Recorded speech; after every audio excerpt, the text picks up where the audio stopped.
Most of the fall garden is in and growing. Today, I'll walk you through what's taking off, when I harvest luffa and pomegranates, and how I'm tackling mosquitoes. I've got a small space update too, plus the new to me varieties I'm planting thanks to your suggestions. First up is the front yard fruit trees. The pomegranate trees are getting ready to harvest. It's my favorite time of year for pomegranates.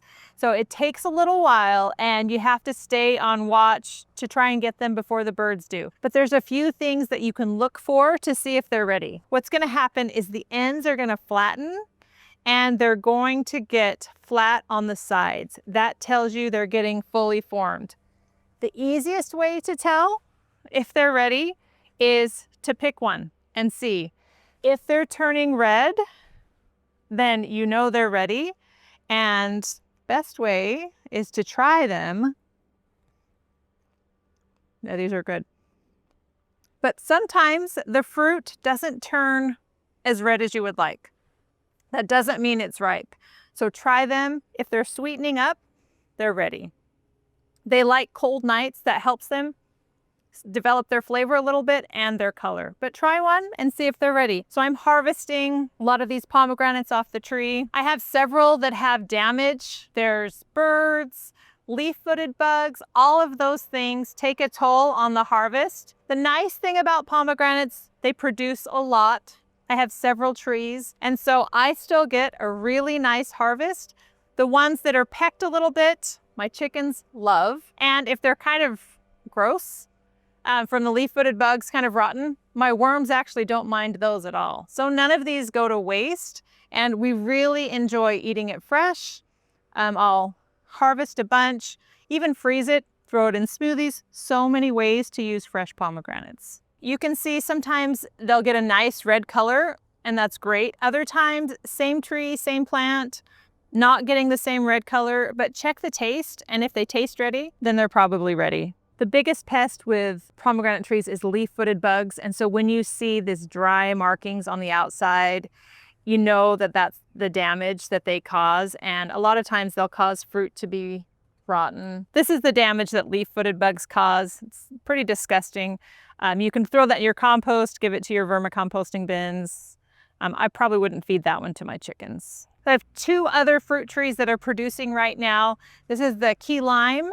So it tells you the fruit's ready when it drops. So I've been noticing a lot of dropped fruit. I'm coming out and harvesting these key limes. Nice thing about limes is that they are ripe, or you can harvest them a lot of the year. So most of the year I can come out and find some, but right now is when we're getting a really big harvest. I like to preserve the juice, put them in silicone molds and freeze them. So I have fresh lime juice. The other tree is this calamondin. So it is ready, but it's actually the opposite with this tree. If I pull this off, it's going to damage the peel because this peel is so thin, and then I have to use them right away. So I actually like to go through and cut all of these off. And calamondin are sour. The inside is sour, but the peel is sweet. So they are perfect for marmalade. Marmalade was my dad's favorite, so I love making this calamondin marmalade every year with this harvest. Perfect time. So we've got most of them. I've got enough probably for a batch or two ready, and there'll be more coming, but cut them off, don't pull them so that the fruit lasts longer. Now let's check out some of the fruit trees in the backyard. So this Barbados cherry tree is now 2 years old, and this is my first time with a pretty good harvest. It's actually dropping a lot of fruit. I need to get these harvested. It's kind of fun to grow a cherry tree in the desert. I love Barbados cherry because, again, cherry tree in the desert, and the fruit is pretty tangy and tropical. There are a lot of little seeds, so I like juicing it and adding that juice to things like lemonade or limeade. Really good flavor, but it's fun. It's fun to actually start getting a harvest. This gets western sun, super happy tree, and it's grown really well. The other two trees that I'm harvesting from in the backyard right now are my lemon trees. I have a Lisbon and a Meyer lemon. The Lisbons, they're starting to fall off when they're ripe, but you can pick them even when they're green.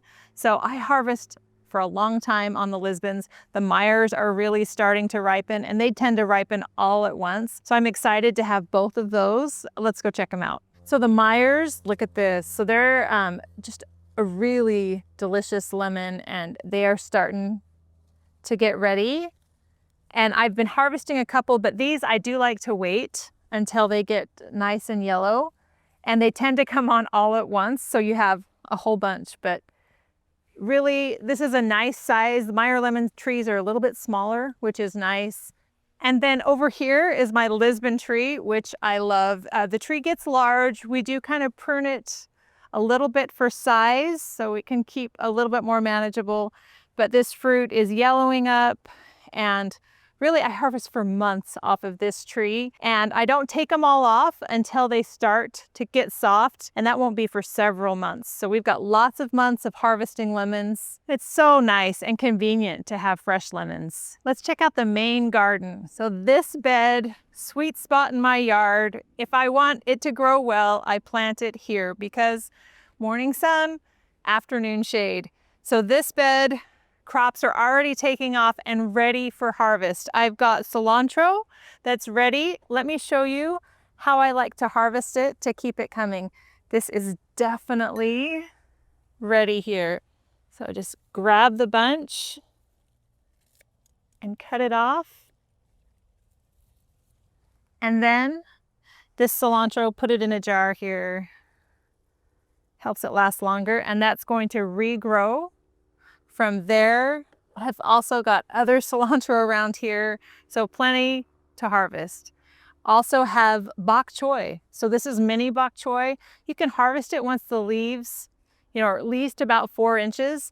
So you can cut the whole thing off, harvest the whole thing, or just harvest some of these outer leaves, which I also like to do. Just come out and harvest a few at a time.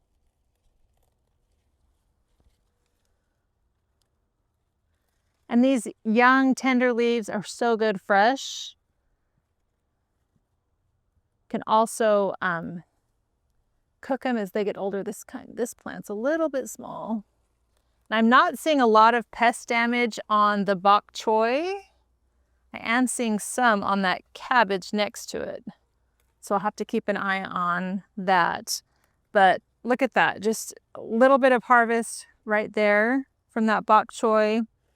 The cabbage starting to form a little bit. What I'm excited about is this broccoli. So you can see these leaves are getting large and you think, okay, where's the broccoli? But if you peek down in the very center, that little teeny broccoli head is starting to form. And so all of these leaves are giving lots of energy to that broccoli, and hopefully we'll have broccoli harvest soon. Let's head into the back garden. It's getting a little bit crowded because I'm using this as a holding area, doing a project in the front yard where I'm adding several milkweeds and some nectar plants, but I'm not ready to plant them yet. So they are all back here by the other nectar plants. So this floss flower and gomphrena are butterfly magnets. All day when the sun is out, there's so many butterflies out here. I just come out and watch. I actually really love it. Kind of a holding area for those. This area is probably my favorite part in the garden right now. Spent quite a bit of time harvesting peppers. There are so many peppers that are ready to harvest. I've already roasted and frozen a bunch of peppers. I've got more here. Look at all these. So one idea that someone gave me, which thank you, is to make some red chili enchilada sauce. So I have kids coming for Christmas, so I'm going to make up a bunch of that and eat it, and then also freeze some. So we'll have that, but so many peppers right now. No complaints about pepper season this year. Starting to get some fall blooms on these roses here, some beautiful blooms. The arch has some pretty blooms, but anytime I see the new roses, I'm loving it. Love those beautiful flowers. The flowers are different than they are during the summer. Even if it blooms during the summer, small kind of puny flowers, these fall flowers, we're finally getting those nice lush blooms that are so beautiful. You might get an amaryllis as a gift over the holidays, and once it's done blooming, don't throw it away. Plant it out next spring. Let me show you what my amaryllis that I planted looks like right now, so you know what to expect. So it's going to bloom, beautiful blooms, and then you'll get these tall leaves, and just let them go. There's no blooms. I cut off the bloom so it doesn't form seeds, because I want all of the energy to go back into the bulb. So right now, these leaves, but they're going to start to die back. It's already happening. So they're putting the energy from the leaves back into the bulb. Once they're all died back, then I'll cut off those leaves.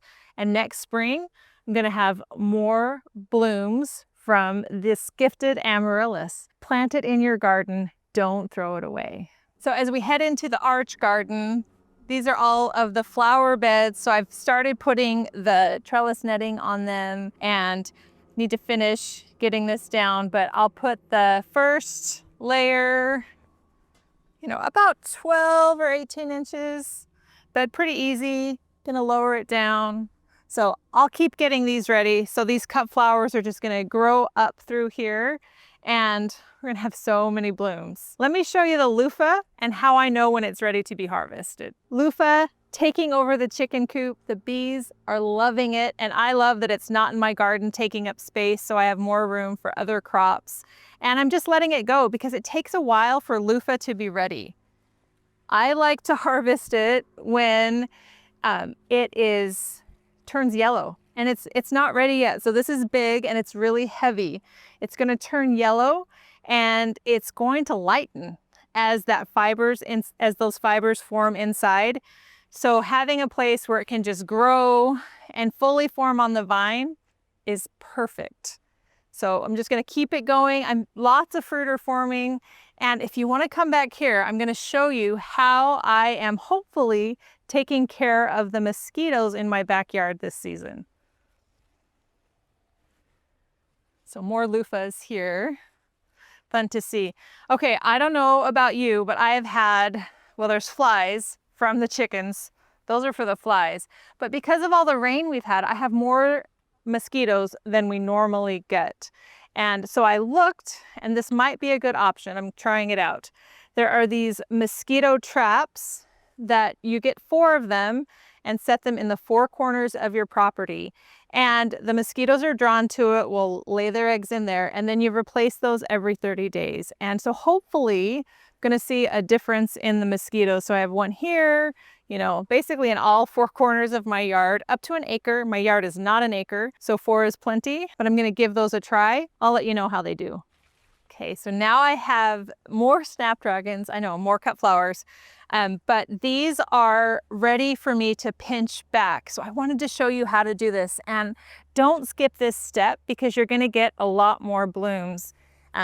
These are getting really tall, but if I pinch them now, and I might even could have pinched them a little bit earlier, you're going to get more bloom. So I'm going to come in above 2 sets of leaves here, and then each of these are going to form stems. So here's a better example, actually, right here. This one is a perfect example. So we're going to cut off this stem right here, and then these are going to form. So before I get the trellis netting on this, I'm going to come in and get these thinned. There's a couple here that need to be thinned, and pinch these back, and then I'll get the trellis netting on these. I'm so excited for all the blooms. It's going to be so beautiful. So the roses I planted just a couple weeks ago are leafing out. Love seeing that. Really excited to see those take off. They're going to be really gorgeous roses. And my peas are starting, they've emerged, and I want to make sure that they find the trellis. Once they get to the trellis, they're fine and they'll climb right up it, but they can kind of get tangled and do their own thing. So I'm just going to take these peas and make sure that I'm tucking them up into the trellis, helping them kind of find their way up there. They'll get there eventually. So helping them find the trellis so that we can have lots and lots of fresh peas this season. Tomatoes are really taking off, lots of fruit forming. I haven't really pruned these a lot. I'm pruning a little bit when I'm seeing suckers on suckers, pruning those a little bit, but really just hoping for just lots of fruit. So not pruning as much, especially on something like the sun gold. They are fine with that. So just trying to keep it contained and hoping that this fruit will ripen soon. This celebrity tomato, I am pruning it a little bit more, and then I will use these clips to help the stems attach to the trellis. The sun gold is easier to weave in and among, but these stems get a little bit thicker, and so I'm attaching them so they don't break off because this fruit is a little bit larger. So making sure that just keeping an eye on them, you know, when I'm hanging out in the garden, gives me something to do. Just like I harvested the cilantro, I have parsley that's ready to harvest, and I harvest it exactly the same way. I get my clippers. So I'm gonna just come in, harvest that. I like to keep it in a jar of water so that it stays fresh until I'm ready to use it. But it's going to regrow right from those stems, so I'm gonna have a fresh supply of parsley, as much as I can use. Got lima beans that are starting to form on there, very cute. And then I'm noticing a lot of these carrots have germinated, and it's definitely time to thin them. So if I don't thin these carrots, I'm just gonna have a lot of little carrots, but I want nice, large carrots. So I'm gonna thin them down easily. It's not too hard to do, especially when they're young. I just come in and pull them up, but you want to thin down to about 2 or 3 inches apart. So it might seem hard to do, but come in and just think of the big, delicious carrots that you're gonna have. You definitely wanna come in and do this once, and then, I don't know what it is about carrots. I think more germinate, but every time you look at them, they usually need thinning. And then once you have, you know, 2 or 3 inches between them, okay, that's a good start. Let's see, still some there.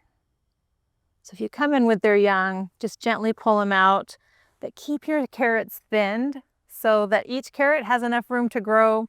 You'll get big carrots, come back in and thin those. But overall, I'm really happy with how the cool season crops are growing. I am not so much here. Oh yeah, look over here. I've got some holes in the leaves on these cabbage. So I'm sure there's probably some worms here somewhere. I'm not seeing them. Maybe the birds are helping me and eating them. So I'll keep an eye on that. If I'm seeing a lot of holes, I'll definitely come out and hand pick. If it gets out of hand, I may use BT, but we'll just kind of keep an eye on that and monitor it. Again, when you're out in the garden every day, those are the kinds of things you want to look for. Just keep an eye on any pest activity and decide if you want to do anything about it or not. Got some mustard greens here that I'll come back and harvest later, just like the pak choy. But for now, let's check on this garlic experiment. It has been super interesting. So the non-vernalized garlic, if you remember, the ones that I didn't put in the fridge before I planted, popped right up. So they were all up within just a few days. And the vernalized garlic, which I put in the fridge for several weeks, is now starting to sprout, but it took longer. So we're gonna, I don't know, we'll see how it goes through the season, but it'll be interesting to see at the end of the season what the difference was and if it helps or if we don't need it. You know, the low desert kind of goes by its own rules, and sometimes we figure them out as we go. So that's what I'm trying to do here. So now let's check out the chiltepin peppers. So these are a native pepper, kind of, people say the mother of all peppers. This is where peppers may come from, and they are native to Arizona. So they are ripe and ready. So I like to harvest using this berry picker, the blueberry picker. I use this for chamomile too, and get the ripe berries off of here. And what I'm going to do is I'll dry these up and then grind them. I'll leave them whole until I'm ready to use them, but then you grind them into a powder, and just a little bit goes a long way, but you can then use that powder to add some heat and flavor to salsas, eggs, you know, whatever it is that you like to do. It's fun to see these chiltepins red and ready to harvest. Once they turn red, they fall off pretty easily, which is nice. They're a little bit labor intensive to harvest. So one chiltepine pepper is very hot, and I'm gonna try one. I might regret it. We'll see. I'm gonna pick a little one. But normally, oh, I dropped the little one. Okay, normally I don't eat them whole. I know I'm gonna regret this. Pretty hot. Yeah, very hot. It's very hot. It does have a good smoky flavor, but it's pretty hot. The roselle is still producing. I'm keeping it harvested. I use roselle in some of my favorite holiday recipes, and I want to make sure I have enough for tea for the rest of the year. So definitely staying on top of the harvesting. And I've got lots of flowers, of course, growing in containers, and I'm starting to see the ranunculus and anemones sprout. And surprisingly, lobelia, which sometimes takes a little bit to take off, is really starting to pop. And I'm really happy to see that in these containers. So I've got some little sprouts coming up of the ranunculus and lobelia here. And I noticed it especially over here, just really starting to take off, which I love seeing. So really love lobelia. The sweet pea flowers are starting to climb, and same thing that I did with the other peas. I want to make sure that they find the trellis and hopefully just fill this up, and we'll have beautiful, beautiful sweet peas. So now let's take a look at the small space gardens and check in on how they're doing. The GreenStalks are all planted out with strawberries. So this one is completely full of strawberries. And this, I ran out, and so I added some choy onions at the bottom and then some calendula and alyssum at the top. But lots of strawberries in these planters.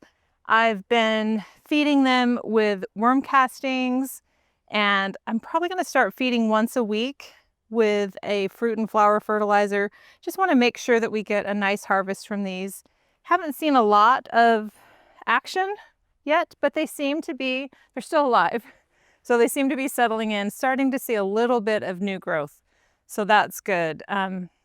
Keep an eye on these. And this elevated bed is planting out, and it actually gets the most sun in late afternoon. It gets quite a bit of sun. So I was really happy to see that. I wasn't sure how this spot would work out with, we get less sun in the winter, so it's hard to know. But this actually is getting some nice sun in the afternoon and into the evening before that sun goes down. So this bed's all planted, starting to see the choy onions pop up. We've got peas that are going to climb up this trellis, and things are just kind of settling in. I'm not watering this very often. I think once or twice a week, even though we've been, still warm a little bit during the day, but haven't really had to water much. So, oh, and there's a couple cilantros that are popping up. So I think this bed, so far, I'm really happy with how it's growing and hoping to get quite a few harvests from a small space. I'll keep you posted. I'm going to show you all the new things I'm planting, but first, let's go check out the side yard garden. I love seeing this garden bed growing. Last season, it struggled because of all those plant roots. Thanks for all of the ideas. I think I'm going to have to put down some root guards along here.